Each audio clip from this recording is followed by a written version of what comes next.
the sustainability of the world depends on us coming into a symbiotic relationship, both with each other and the planet.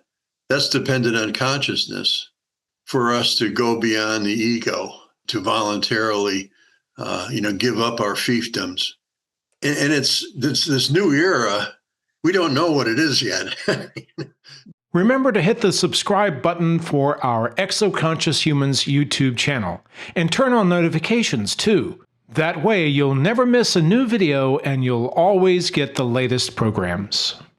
Our Substack brings you the work of the Exoconscious community. It provides information about contact, craft, consciousness, and more. You can join our Substack for free, or for just $8 a month, you can join our monthly coaching group.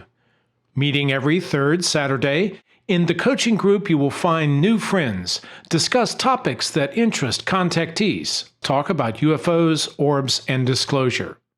All right, let's dive into today's video.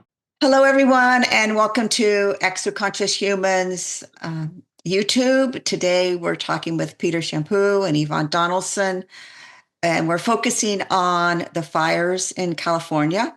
When the fires broke out, Peter sent out an email that said that about Shoshone medicine man Blue Thunder, who used a water wheel to break the Big Bear Lake drought. Post-ceremony, it rained for 6 weeks straight. So that's the power of ceremony to bring rain. Placing the intention for rain in this basket to end the fires around Los Angeles would awaken the recent memories of the water elementals. So today we're going to be talking about sacred geometry, and this is a copy of Peter's first book, which is so beautiful because it not only discusses sacred geometry of the land, but he also goes into your sacred geometry and how that relates to the land. As above, so within. I think it's a very important contribution to getting to understand what's involved in his theory of earth circles and these different geometries of the earth. And Peter also works with Yvonne Donaldson, who's part of our Exoconscious Coaching. She's an amazing healer. I think she came in as a intuitive, to be a teacher and a seer, a spiritual seer and a guide. But she's also deeply connected to the earth and her cosmic origins. And I love this, the gifts and challenges of being human and present every single day. Yvonne, why don't you, since you work with Peter, why don't you give us a little bit more insight into who he is, and then we'll have Peter share with us and you. Thank you, Rebecca. So I will be reading Peter's bio that he wrote. So it's my honor to introduce Peter Champoux and his lifelong wonderment with esoteric masonry, sacred geometry, ley lines, megalithic culture, spirituality, and the earth resulted in a new worldview based on Earth's circular patterns. Applying this knowledge base to his native New England resulted in the discovery of large-scale landscape temples worldwide and a new geographic science based on the patterns of our sacred living earth. Applying this spiritual knowledge to our material world, he feels, offers us ways to heal collective trauma and interact harmoniously with our living earth as a co-creative galactic consciousness. He is the author of 3 books on his discoveries, Gaia Matrix, Arc of Antero, and Moon Rivers. And he just recently completed his book, Deadly Ley Lines. And he also has his eye on an encyclopedia of earth rings that is awaiting his future attention. But you can find his books on Amazon, and he is also offering his latest book, Deadly Ley Lines, on his website, purespiritwaters.org, as a PDF. You can also get the book on Amazon as well. But if you'd like to just download it directly as a PDF, you're welcome to do that free of charge. Welcome, Peter. Thank you so much for being with us and opening up a new look into what is happening currently with our water and our earth and our air and our fire and spirit, and the balance of all of this in the now moment. Thank you, Yvonne. It was... Who is this guy? I hear that spoken, and I I've lived it, and it's an interesting burden to carry. Such a collective endeavor, and it speaks to a planet as a consciousness. And it's not. There's not much you can sell in there. it's because it's all dealing with the spiritual world. And so simply what I do is I look for, gaiography is a term that I've coined for it, but it's simply what I do is I look for shapes in the landscape that would suggest a circle. Like, for instance, the arc of the coast of China is a perfectly, like 1/3 circle. So if you were to complete that circle, you would end up with an Earth ring. So the physiology of the Earth's crust is suggestive of these Earth rings. And there's one such Earth ring. Often these Earth rings are centered on sacred sites, which suggests to me that indigenous peoples working their sacred sites was an act of world maintenance. And similar activity, I feel, needs to be reintroduced in Southern California in order to balance out these polarities of, fires and floods and, and earthquakes and volcanoes. Oh my, there's something so dynamic about California and in my book, I Matrix, I identified California as one of those Earth ring arcs. So the arc of Mexico and California is suggestive of a circle, of an arc that has a reference point, and that ended up being in Western Massachusetts, describing a circulinear form that includes all of the North American tectonic plate. In further investigation into that, I discovered that diameter of that ring is the same diameter as Mars. So there's this conversation between planets happening, physical dimensions. The inner core of the Earth is like same size as the Moon or Pluto. The outer core is the same size as Mars. So, we have this stacking, and the Earth is what I'm calling now is this Earth cell. And with every cell, the membrane is what is the action of a cell. So you would, you could extract the nucleus, which Bruce Lipton did in his research. And the cell would still function, transmitting what it needs from the outside and what the outside needs from it. And it transmits these via these things called integral membrane proteins. And it appears to be a fractal. The Earth is like a fractal of that cell. So these integral membrane proteins are often circular and often have geometry to them, the sacred geometry that, the sacred geometry is really your basic polygons, 1 through 9, with a few frequential series of numbers like the phi proportion or pi and things of that nature. It's built into creation, so it's sacred. So the cell has all these integral membrane proteins, and so does the Earth. And at the center of these, like I said, there are these sacred sites.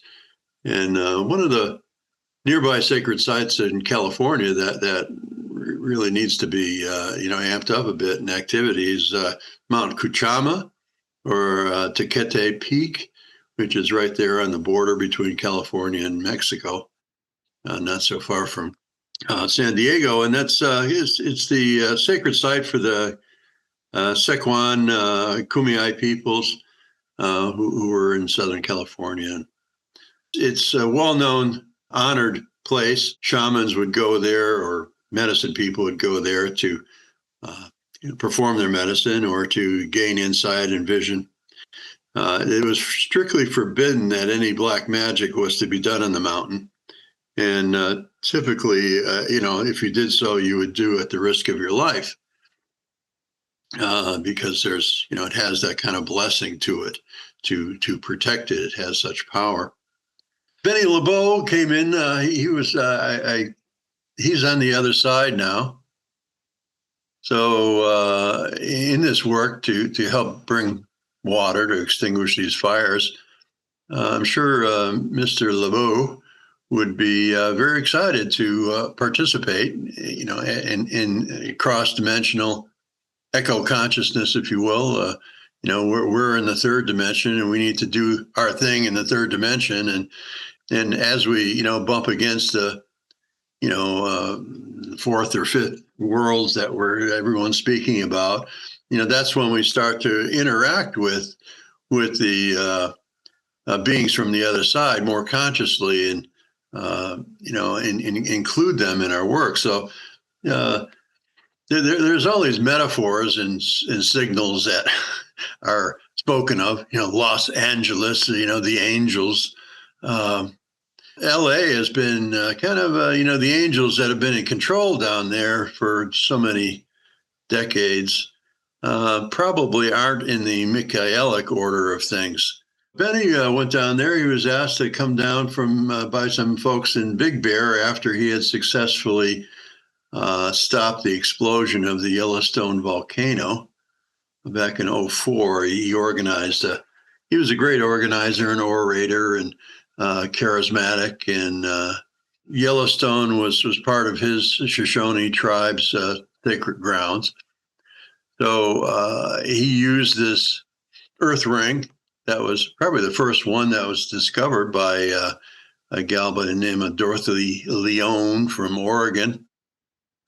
She had noticed that there are all these magnetic anomalies in a circle while flying with her husband in a puddle jumping mail delivery plane, and also noticed that there are all these sacred sites associated with the same ring. In the center of that ring was the Grand Tetons.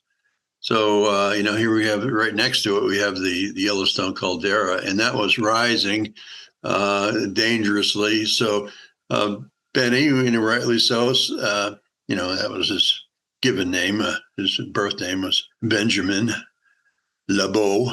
He got the guidance that the ley lines were severed, and that if we created a ceremony, a 1,400-mile wide ceremony with multiple, I don't know, 1,000 people or something were involved with that ceremony, to look at this, and to work with his energies to draw out the ley lines, because a volcano is like a fountain. And there are many ley lines that come off of volcanoes and those types of, even extinct volcanoes. So the idea was to connect these ley lines, and sure enough, that caldera subsided right after the ceremony. So with that success, he was asked to come to LA, and in Big Bear, a person was running out of water. All the wells were going dry. The trees were dying. The lake was evaporating up. And so he did this ceremony there.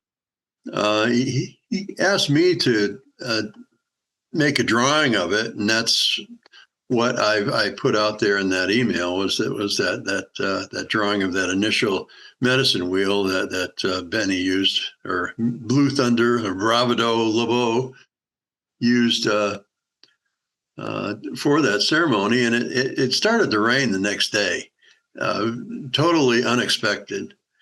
And he was actually, people filed suit against him because as a rainmaker, the weathermen said no rain anywhere in sight, and so no one covered up all these construction sites, so that all these roofs were open, and so when it started to rain, it rained pretty good, and estimated $3 billion worth of damage was done in the wake of this flood that was created by this kind of It was a ceremony without any just bring us water. It didn't have any limiting intentions around it.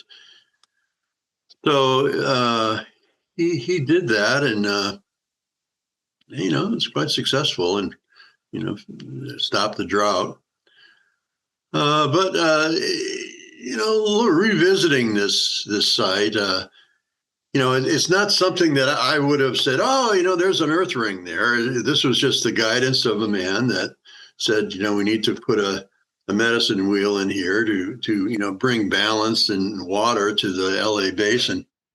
And he did it, and he called together a bunch of people, and there were mostly women involved too. So that was, the water element was very strong. But in looking at the patterns around this medicine wheel, which was an 8-pointed form, Mr. LeBeau was very much into the Native American medicine wheel form, which is an 8-spoke thing, which is the same as Buddhism. Buddhist has the 8-spoke wheel of Dharma, and it's the Lakota symbol of north, south, east, west, above, below, and center it speaks to the 7 sacred directions. So it's this, this cube of energy that's, as a form, a sacred geometric form, and 8 is a transitional geometry that was employed in sacred architecture to transition from a square to a dome. So the square volume and a circular dome were often, had a circled square, which is another kind of geometric problem, where the perimeter of the square has the same as the diameter or circumference of the circle. So you would have the square that would hold up this half dome, but the half dome was actually only, it was filled up in its etheric form in the volume of the square. So to create architecturally, to create the transition between square, you had to move these pendentives up in the corners and then generate this octagon, which is, of course, the style of the Hogan, the Dene people. So it's this kind of transitioning consciousness between the cube of the earth and the cosmic dome of the sky. So that transitional plane might be looked at as the Bible or the Quran or some kind of spiritual teacher, Christ, Muhammad, whoever, as these, and us, as these, teleplane intermediaries. He placed himself in this position to connect earth and sky. And he set this thing in motion. And when he did, what happened is that rain was brought down from the Seattle area. And it every storm that came off of, the Alaska and, Northern Pacific there, they usually went into Seattle every winter. It all ended up going down to LA, so it came due south along the coast, these storms, instead of going into Seattle, it came down the coast. And then as soon as it reached the medicine wheel, it went west or went east. And it did this one storm after another storm, after another storm, after another storm. It was just for 6 weeks straight. And things really got out of hand there. The 3 people died. And then as a result, there was a drought the next year in Seattle, because all that water that should have gone to Seattle and all the farms there in eastern Washington got droughted out. How do you balance out these things? I think Benny, I keep calling him Benny, Blue Thunder, and his last name that he exited with was Bravado. So I guess I should call him Bravado. He was kind of like a sorcerer's apprentice type character, with the broom and stuff, with the buckets of, the brooms taking all this water and doing all this work. And, but looking at how, why did that happen? So, one of the big features going through that area of the world is the North American Earth ring. So as I spoke earlier, we have this large Mars outer core sized Earth ring that is the North American tectonic plate. And at the center of it, you got this, New England, very heady, kind of peaceful. I mean, there are hurricanes that like to come there, but where the creative energy is all out on the edges of a hurricane.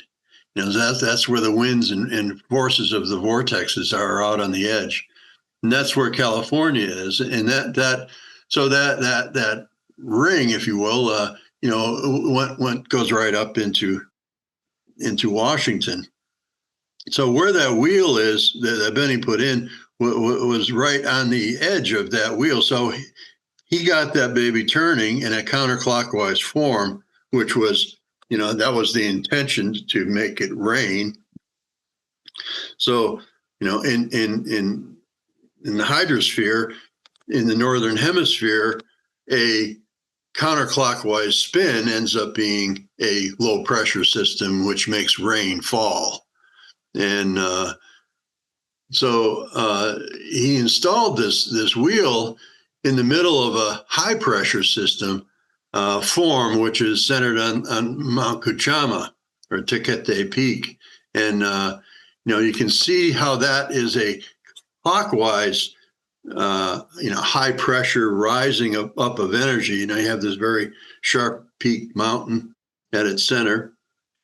But the Santa Barbara, I think, over to Point Conception, that has a suggestion of a vortex. That's and then the curve of the Baja Peninsula, south of San Diego, that also mimics that spin that would suggest a clockwise vortex. So predominantly it's sunny in LA because of this dynamic in the land that has a static spin, I call it, of clockwise, a high pressure system.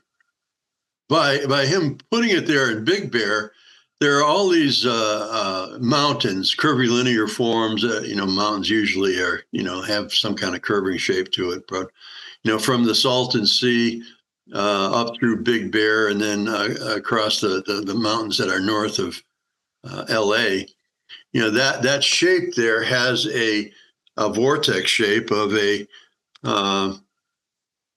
counterclockwise spin. And when you look at the red line on that graphic, that is the San Andreas Fault. The shapes that are in the fault in that area also have this counterclockwise spin to that.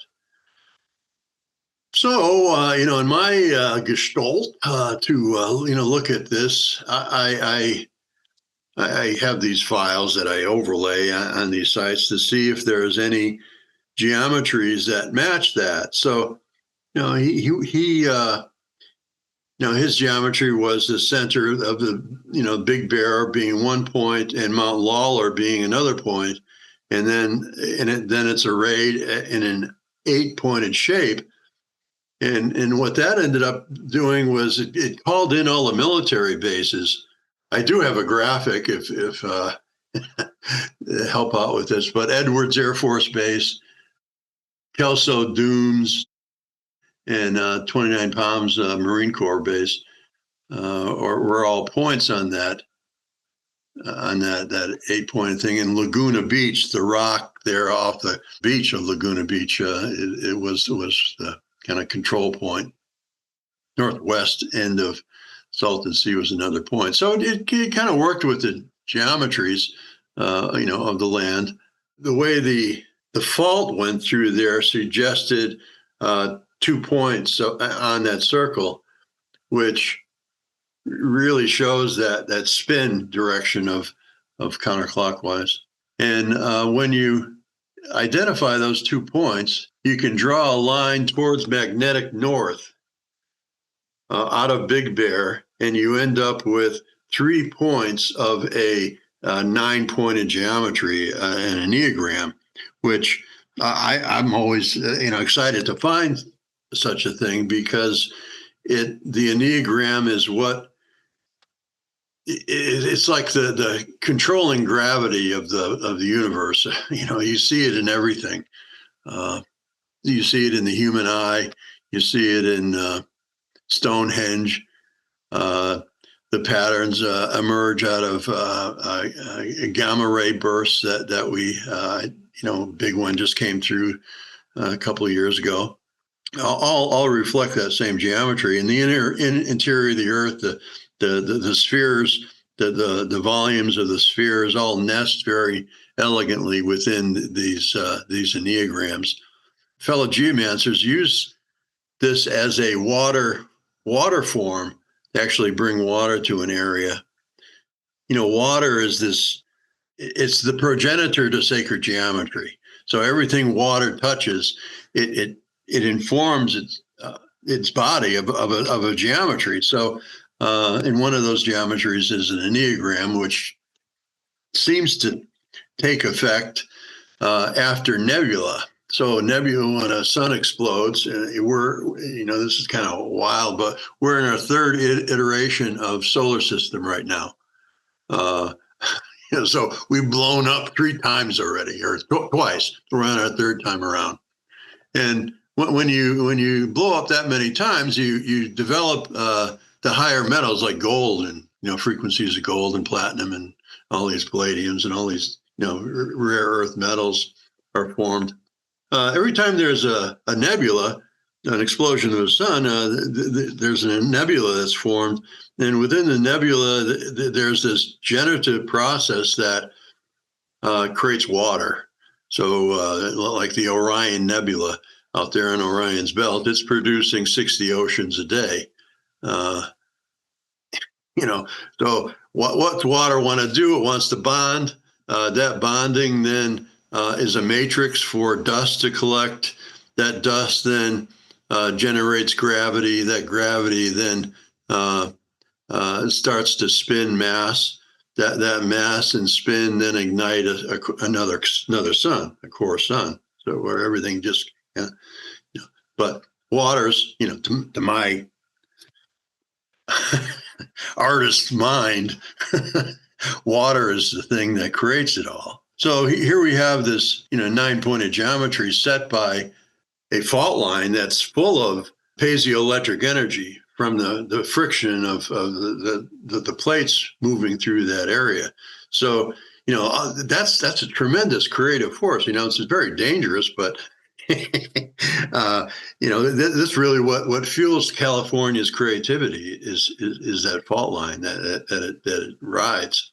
It's just stimulating the creativity of the mind of your body's waters and all that. So that's really the fuel that's generating the spin of this medicine wheel.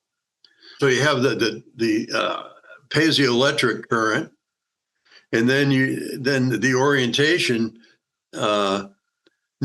northeast towards magnetic north draws in the electromagnetic frequencies that then can be accessed and used in its spin dynamic. Big Bear Lake itself as a water witness would also draw water to it, along with the Salton Sea, drawing water in across the land there.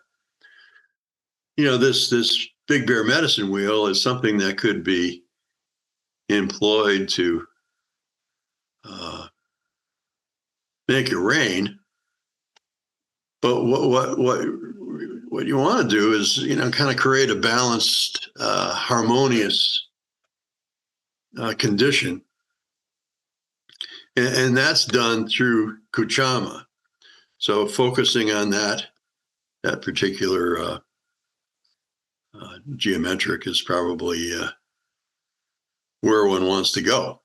So that like I say, some of the points on that circle are conception point, and that arc also goes off into Las Vegas and nearly reaches the downtown Phoenix as it curves around and goes over to Guadalupe Island off the coast of the Baja. So it's interesting that it has this, kind of conception, and then Guadalupe, which is all about, that pregnant goddess. So, yeah, there's a lot of metaphors in the land that can be, used as a consciousness form. It's best to have a good amount of people to hold intentions. We can give it a try ourselves, just to hold intention over Big Bear Lake for, to bring waters to put out the fires.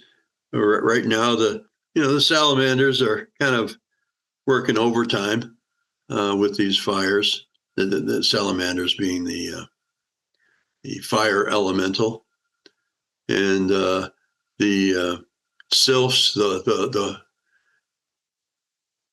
air forms are also busy with their 90-mile-an-hour winds whipping up flames, flame tornadoes spinning about. There's also this conversation of the poor people who've lost their homes. I understand the vice president lost her home too. There in Pacific Palisades, and it's L.A. from out here in Michigan. What we hear about is all the homelessness everywhere, and now you have 100,000 people who were quite wealthy and very comfortable, and now that they have no home. So it's somehow, in order for these things to stop in its polarity, in these destructive forces, those angels of light and mercy need to be called in and welcomed. So this Enneagram is a very attractive form. I've used it a number of times in my own earth healing work, and 7 also is a big one, because 7 has the Great Pyramid implicit to it. So we have 3 of the points. If you take 3 of the points, and that ends up being a pyramidal shape, and that's also one of the water geometries. So this is, it's set up the way it's set up. You can get a counterclockwise spin that will affect the greater continental spin, which is actually growing. It turns North American plate, if you will, has a gesture of turning clockwise. So, if you were to, move your hand through water, you'd see how water trails off and creates these eddies behind the movement of your hand. Mexico, Baja Peninsula, has that same suggestive turn of clockwise, and that's reflected in Cape Cod in its fractal center, where you have the spin of Cape Cod reflecting that same dynamic. So with this wheel that Bravado put in, he was actually turning it the other way and creating a counterflow. And that's what this does here. It creates a counterflow, which is typically opposite of what the native pattern of the general area centered on Kuchama is, which is a clockwise flow. So there's this one opportunity to kind of draw in the water beings via this ring, and it's kind of paramount to not go too extreme, because then you got the mudslides, and that can be as damaging as any fire. So yeah, this is the cycle of fire and growth. California's had a lot of water, thanks to some efforts by Yvonne and her healing group out of San Diego to fill the reservoirs and get the snowpack back, and restore the groundwater without damage to with harm to none. That's really a paramount thing whenever you do these earth healing ceremonies, is to harm to none, and it was very successful in that way. There was a tremendous amount of water that came, and I didn't hear of any catastrophic deaths or floods or anything of that nature. It was just the right amount at the right time in the right places, and the reservoirs are still filling. One of the things that I found that energetically were supporting the fires in California was the Burning Man Festival, and I understand that they're 14 million in the rears right now to try to organize another festival. So that's it's kind of Burning Man was that's a spring ritual where you'd take all the ne'er-do-wells of the community and stick them in a wicker man and set them on fire in this horrible conflagration of pain and suffering, and and to celebrate that that iconic thing in August, which is the wrong time of the year to be spelt. Even if you were a pagan and doing that kind of thing, you did it in the spring to activate the forces. But they were just honoring the salamanders, and their position. Where Black Rock Desert was right on one of the wheels that I found for California. One of the things, one of my big projects is to kind of shift the frequency of the Great Pyramid. And I asked a dowser friend who I respect who can, change the frequencies of places just by asking and spinning his pendulum around it. And, I asked him, I said, there's all this pain and suffering that's emanating from the Great Pyramid. Can you do something about the Great Pyramid? And he said, well, I don't know. It's above my pay grade what you're talking about, but I'll give it a try. And he said, I'll just adjust the frequency of the Great Pyramid. So I believe he either used 528 or 432. I'm not sure which one he used in that regard, but those are the frequencies of love, if you will, and did that. And typically things take about a moon cycle to really seed in. And just 1 month after he did that, Assad fell in Syria, and that was one of the ley lines coming off of the Great Pyramid. And then there was also the Sudanese people also kind of made some actions towards peace and stopping the war down there that's been going on for decades. And then another outfit over in Libya kind of turned the corner too. And all three of those sites were all, equal distant out from the Great Pyramid. And I was particularly interested in trying to help out Ukraine in finding peace with that. Just, no one wants World War III. The Nile meridian that, which is 30 degrees east from England, that meridian goes right through Kiev and Odessa, and it kind of follows, it's a meander, but it follows the border, the northern, the upper reaches of the Russia's far western border with those European countries.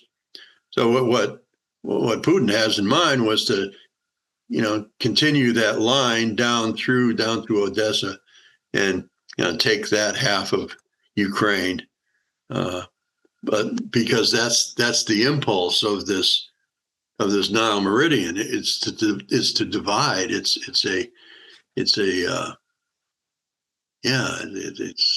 not good.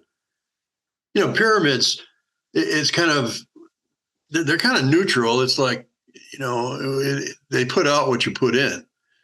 So they're surrounded by all this warfare and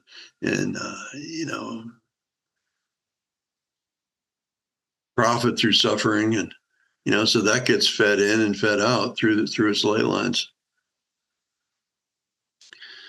So similarly, there's ley lines to be dealt with here, and one of them is the Kachina ley that comes off of Mount Kuchama that goes all the way across the continent over to Nova Scotia, and you along this line you'll find places like Shiprock and Crestone, Colorado, and it comes up through the Great Lakes. And where it goes through the Great Lakes is where there are the sites of these mythic giants. So, and then it goes on through Mount Katahdin and out into Nova Scotia, where it kind of ends in the cave of Goosnop, who was kind of a culture bringer of the Abenaki people up there. So this line has a lot to do with the mythical creator beings, that are held in consciousness by Native peoples across its span. I was called down to the Kumeyaay for a World Peace and Prayer Day with Chief Orville Lookinghorse, and I had just, a few months before, I had just been to Shiprock and did a pilgrimage from Sedona, or from it was really started in Phoenix and went up into Sedona and then on across up through Hopi land, and they visited Shiprock. And when I was there, I tripped over a skull that was, it was a skull-shaped piece of granite, and Shiprock is a pyroclastic stack. It's crumbles very easily, erodes away pretty easily.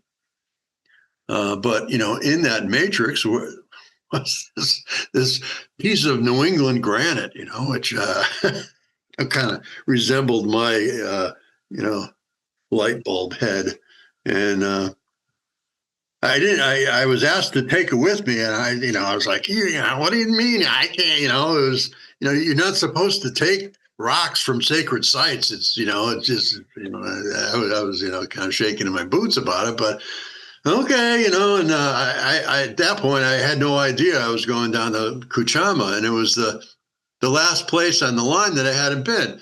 So being invited down there, I packed up this 50-pound piece of granite and flew down there. My carry-on package was they had some questions about it. But I gifted it to the Kumeyaay, and they put it on their altar there. So that line is also, there are these dynamic spins that work off that particular ley line, so it's like it's a connective thing. By connecting in with all the these landscape angels, if you will. The landscape angels of the Four Corners, the landscape angel of the Southern California, and you kind of work in concordance in a kind of a symphonic tonality to get these circular forms blossoming and humming with the light and mercy of angels. To me, that's what is called for, and I'm kind of thick in that way a little bit. So I rely on people like Yvonne who are have more of a direct conduit and awareness of these ultra dimensional these collaborators. Peter, would it be okay at this point to bring Yvonne in and kind of get her? Yeah, it seems like a good place. Wow, this has been fascinating. Every time I hear you speak, Peter, I learn so much because, there's only so much time we have to share in any given meeting. And then I always have so many questions. So then I find that next time I hear you speak, I get to learn a lot of what I didn't have a chance to ask. So thank you for sharing so much and being so generous with your depth of information and knowledge and experience, really, with all these different interconnecting spaces within our living earth. So in bringing this back to looking at the Los Angeles situation at this point, one of the things that really sort of popped out for me was your connection into the Mars aspect, the Mars energy of the continent of the United States, and how the surface world is really connected to that energy, and how much Mars is going through different changes and iterations astrologically. So really the connection between our own solar family, like you said, we've been through 3 supernovas, and now we're in this, or 2 supernovas, and now we're exploring what this is. That we really are in the Earth's living consciousness is very attuned to and connected to our solar family. So what's the Martian, or really in the collective energy, what have humans associated Martian energy with, right? So it can be out of balance. In balance, it's the divine masculine protecting what's sacred, and out of balance, it's the divine masculine, solving, maybe even creating crises so they can be relevant. So it's a male energy that needs to come back into a conversation with divine feminine. And also when Blue Thunder was creating water for the LA basin back in the early 2000s, it was really a suffering of life for the lack of water. The water it was like water, working with the elements of water to attract more water for water's sake. And what we're looking at here is we're looking at fire in a very specific way that is really burning off so many different layers of life here in this area. And then looking deeper into what happens when, fire is I was just in this beautiful retreat this weekend where again and again it was taught to us that, when there is a lack of love, then fire comes seeking water, because water is love and emotion. So, looking at it in terms of like an emotional connection to consciousness of humanity. And then just looking at even the history of water with the common era that we live in now, water to build there was no water to build a city. So there was explorations going into the Sierra Nevada on the eastern side where they built dams and they siphoned off the water out of Mono Lake, out of Lake Owens, and really drained the vitality out of these places to create Los Angeles. So there's been an imbalance and a relationship with water from the get-go with what's been built on top of Los Angeles there. And then if you look deeper into what's been extracted out of the land in terms of oil and drilling wells and extracting, resources, just for it's a very creative process because you can create all kinds of things with water and oil. And now we're at this precipice of like, what have we learned from this? How can we move forward and invoke a balance between all of these different elements and these different needs and where humanity is headed? So, yeah, it's a lot to take in. And yet when I was tuning in with the energy of water this morning to see what could come forward, and again, it was like what you were saying, Rebecca, at the beginning, it's like as within, so without. So each one of us is, earth in human form. And so if we're looking at how we can help balance this, we can take this amazing information and maps and earth rings and being able to tune into these different areas And when we turn first within and balance our own energetic relationship with earth and fire and water and spirit, and then come into a space of, being willing to share whatever it is that's appropriate for us to share, then we really start aligning with that do no harm space, because we're not coming from a place of ego, we're coming from a place of offering and giving. So to have the earth rings to play with in terms of like being able to see how Gaia, and her, her cells of, that sometimes are continents wide, or, I mean, Peter's mapped the world. There's the Pacific Earth ring that goes, through the whole Pacific. So it's, you can take one earth ring and you can look at that and you can work with it. But what I've learned is like, it's really good just to stand back and pan out and really appreciate the whole of it and see how this one action here will affect all the others. And again, it's always a leap of faith, and we're here to learn how to be creator beings. So really learning how to be gentle and just ask for what's appropriate can go a long way in helping to balance these elements and to be able to offer healing. When Peter was referring to the water and the refilling of the snowpack here in California, that we were at the end of years droughts back in a few years ago. And so what I had learned working with the earth rings and what Peter had shared with Blue Thunder's experience was like, oh, dang, I do not want to like create a flood and, create a drought and all that other thing. So it wasn't just me. I was very aware that many people were praying and asking for balance.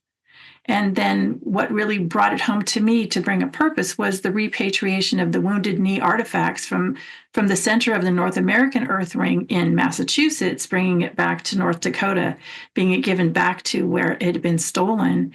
And when I was seeing that cleansing and that healing moving across the United States, I saw that it kind of stopped in California, like it just didn't reach all the way to the sea. So then there was a purpose for me to say, oh, well, maybe if we offered a prayer for cleansing and healing for this whole situation to connect back to the Pacific Ocean, and then work with the elements and elementals to work on behalf of collective of humanity and to be in balance, maybe that would be an appropriate thing to do. So again, we never know what's going to happen. We just offer and then see how it's being reflected. And it just happened to be that 2 days after that ceremony of the repatriation, the atmospheric rivers started coming into California, and there was 14 of them, and it did fill up the snowpack. And it was just such a blessing to be able to see it all working. Not that I had anything to do with it other than just being someone here who asked, along with so many others that were praying and asking. So it's like a collective community working together. And unless we share our stories or share our information, we really don't know how it all goes together at this level. So what I've seen in response to the LA fires is so many groups have been gathering together and sending healing and love and prayers. It's really a massive amount of energy that's been, put towards the healing of all of that. And Peter, you really touched into like what was built on the water that was stolen out of the mountains east of Los Angeles in terms of the movie industry. And I mean, it's a hot spot for creativity because it has so much earth power there. What would we like to create next? How would we like to be in relationship with creativity or with water or with fire or with how technology is being shifted in terms of movies or music or whatever it is that LA gifted us with, the good, the bad, and the ugly. It's all a gift for us to play with. So each one of us who would like to, and chances are if you're watching this and you're kind of interested in, creation and how it all goes together, to tune in and to just become present and willing. That's all I found is just be willing to make a shift and to align your energy and your inner waters with a peaceful solution. Because I know so many people are so overwhelmed, and it is when there's that much trauma. I mean, I can't remember in recent history when a city has burned. I know San Francisco burned in 1906. There was a Chicago fire, but in in modern nowness, like you don't hear about Houston burning or Atlanta burning or, all these, and this is a huge reset point for us to be able to really breathe deeper into what the truth of this is and how we can become connected to Earth and her cycles and to her geometry, and then to each other, right? If we have all these beautiful groups praying and putting their emotional love into the space, how can that really be, downloaded into that space in a really good way? I don't know, but maybe somebody does. Maybe they've been studying that their whole life. So just being willing to support all of us working together from whatever lens we're working at or whatever specialty inspires us to be able to help create a healing path forward through this particular fire. And California's seen a lot of fires since 2020. But this one seems to be particularly potent because of its connection to the consciousness of the world through Hollywood and industry and money and fame and celebrity and all these other things that have sort of built modern culture at a certain level. So yeah, it's kind of like opening up an opportunity. Again, I would love to see openings of opportunity that are not connected to crisis and trauma. That's one of my interests, is like, hey, what if we were inspired to do these things without having to suffer quite so much, and yet being willing to have it be what it is. It's a daily practice for sure. One thing that Peter did show me, he mapped the earth rings of Sacramento where I live, and I had never heard of Mount Kachama. And he said that the Sacramento outer, there's 2 earth rings in Sacramento, and it creates a 9-pointed enneagram. It doesn't touch in on Kuchama's earth ring. However, we have a common point in Point Concepcion. So it's like they're related.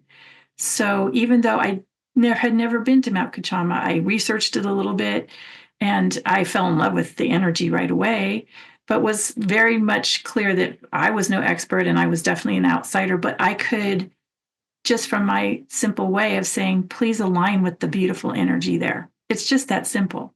Let the Sacramento earth rings align with the earth rings of Kuchama. And so through these earth rings, we have the ability to tap into this beautiful living,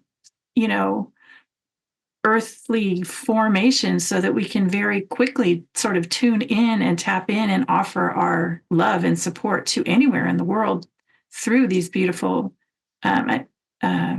configurations and connections. And, it's mostly water. However, if you look back to Los Angeles, we have the air that is the winds, the Santa Ana winds that played such a huge, part of this and continue to play a huge part of this. What balances the wind element? How they all work together. And again, I'm no expert. I don't know, but I'm willing to offer a prayer for the balance of that. Even if I don't know how that works out, I know it's possible because in spirit, all things are possible. So yeah, we are definitely part of a living earth that is expanding. And one other thing that came in, Peter, while you were talking today, is that for me, the earth rings have never just been a flat circle on a map. They've always been spherical. They go up into the atmosphere and down into the earth. And so it's more of a sphere or a bubble, if you will. And so these galactic waters and different places where information flows in through plasma lines or starlight or whatever it is, healthy receptacles, really create a space for this energy to flow in and really rejuvenate Earth or all of life, really. So when you were pointing that out today, I could really see how there's so much help in all these other realms that are just here. What we have to ask. We have to ask, even if we don't know what we're asking for. It can be as simple as, a peaceful inflow of information from the celestial beings or from the sun or from, the Orion Nebula making 60 oceans a day, whatever it is that we can become conscious of and then be in right relationship with, just meaning we're willing to be peaceful and present and interactive. And sometimes that means not doing anything, just simply being is enough. And trusting your own intuition. So that's my little piece for now. Cindy, would you like to comment? I know you just came home from California. For me personally, I've always said with all these big fires, they never consider it's an act of terrorism. So it's an intention that's done by a terrorist because, with these big fires, yes, it causes great damage and everything to people's lives, but it also encompasses a lot of our resources. So it's taken away from other things. And I have a friend that was like 9 miles, her home, and her family, her kids, they all live they live 9 miles from the Palisades fire. And she even said the winds were horrendous, but they get used to the Santa Ana winds. But she said, even though the fires were creating winds, their own wind as well, she felt the same way, that it was extremely bizarre that the fires, and they were spread out. It wasn't just Palisades, it was other areas, and they all started literally at the exact same moment. So then you have to ask, so yes, were these people setting the fires stationed, and they used walkie-talkies or cell phones to coordinate that act? Or was it Mother Earth? I do know scientifically that the volcanoes that are everywhere, which they don't talk about, volcanoes can also initiate earthquakes, but they also can initiate fires from underneath, like hot spots that ignite. So that's also a possibility. But then again, what was Mother Earth able to create that in several, like the 5 areas that had the fires going at exactly the same time? I know, frequencies are important in today's world. But like I said before, I know personally that my body responds to higher frequencies better than lower frequencies now. It feels like if I'm listening to meditative frequency music, if it's in the 400s to 700 range, my body just does not like it. Like I can't get into the relaxation part that I need to do. However, if I listen to the music that's at least 888 up to 1111, I literally can feel the difference for relaxation. And again, that's my body. People are living and responding to different frequencies. So I think it's important that everyone kind of experiment and listen to the different ranges to kind of see where they're at. And then try to, if they're having a bad day, be sure before or during you're going to sleep, listen to that frequency that responds to help you relax and literally get rid of that bad energy. I just found it interesting. So Cindy's in our weekly coaching, and she was in Northern California during the holidays, and she was going to extend her stay, and she kept saying, I have to leave. I have to leave. There's something that's going to happen. I have to leave. And sure enough, she got back to Phoenix and the fire started. Yeah.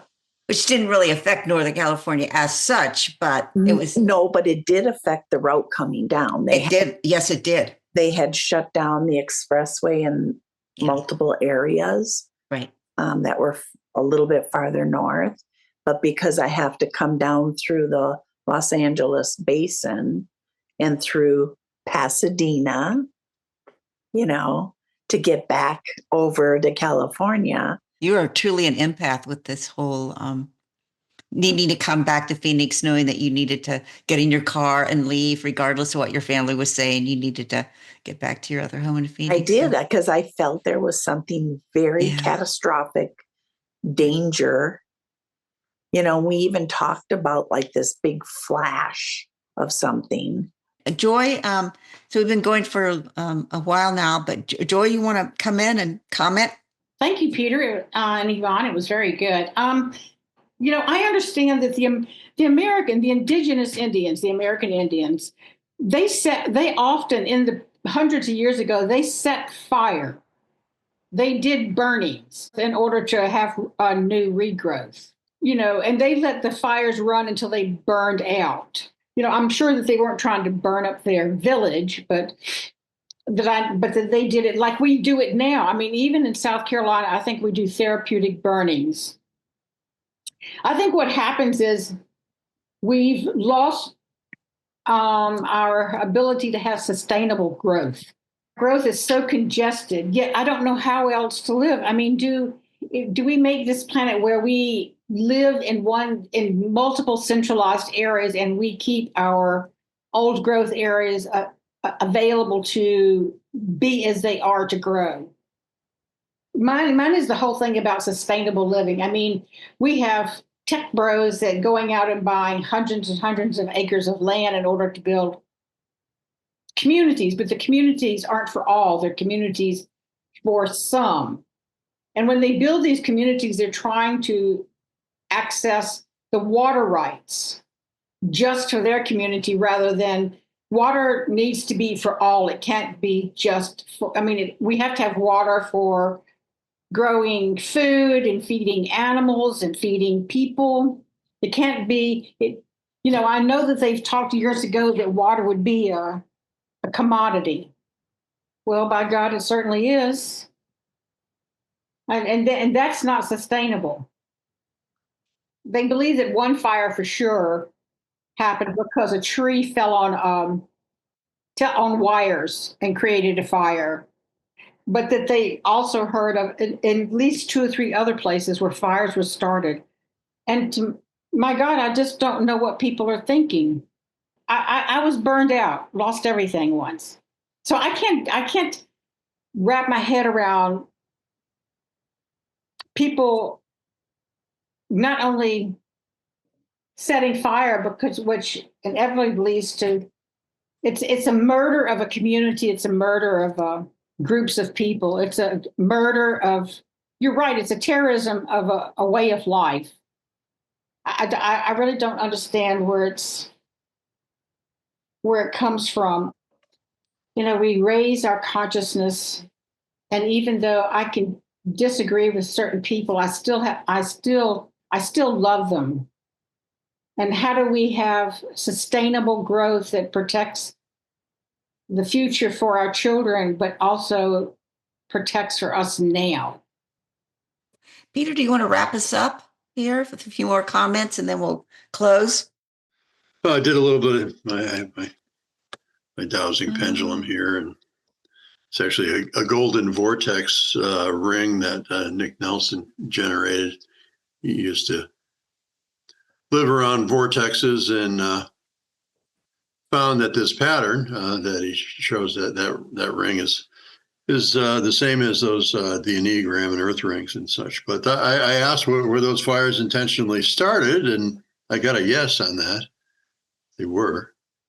We are kind of instruments of the spiritual world. So, where that thought form originated is anybody's guess. But these earth rings are kind of like a witness plate on a radionics machine. And if you will, you could, print out a copy of one of those rings that I sent out of Big Bear Lake, and just put a set of headphones around it and expose it to those higher frequencies of being. That might just do the trick on that. But the sustainability of the world depends on us coming into a symbiotic relationship, both with each other and the planet, and that's dependent on consciousness for us to go beyond the ego, to voluntarily, give up our fiefdoms. Community didn't work. That's why we have suburbia. That's why everybody has their own little home, because trying to live in community over the years, conscious community, the failure of these conscious communities were always in relationships. They would always degenerate to a point, and people would hold grudges, and you just couldn't get around it. There was one case in north of Phoenix in Oracle, the biodome up there, where 6 bionauts got in there, and they had to call it quits, not because of the failed environment, but because of the failed social relationships. I'm also part of another group that kind of a think tank trying to put together new era enclaves. A fellow out of Oregon who's instituting that, and it's this new era. We don't know what it is yet. So, like we were trying to sit down and come up with some plans on how, what's a new era enclave look like, and we won't know until we get into the new era. And that new era is heralded by this flash of light that prophets have talked about. Yeah, kind of. I'm hopeful about that in the new year. Yeah. So I feel as though that these rings are kind of like the foundation of a sustainable world, where we look at each other as interrelational. Everything is all kind of in its gear works, and and if we build upon if we develop culture that's based on the intrinsic or natural culture of the planet, then we grow symbiotically. In that relationship then just pervades our human relationships. Now we see how we're each dependent on each other, to succeed in these ceremonies or gain these perspectives that we were gifted over a lifetime.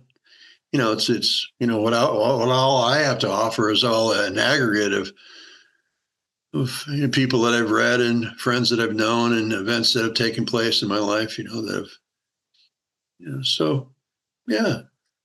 Peter, can't communities work? I mean, when I was in Africa, people live in communities, intergenerational communities. My dream was, I wish I had enough money to buy a huge plot of land, and have intergenerational small homes within a circle, or so, the inside of the circle would be sidewalks and areas of play, and you would be on the outside. You could have a community center, a community kitchen, but within your own homes, you would have your own space, but there would be a space on the outdoor.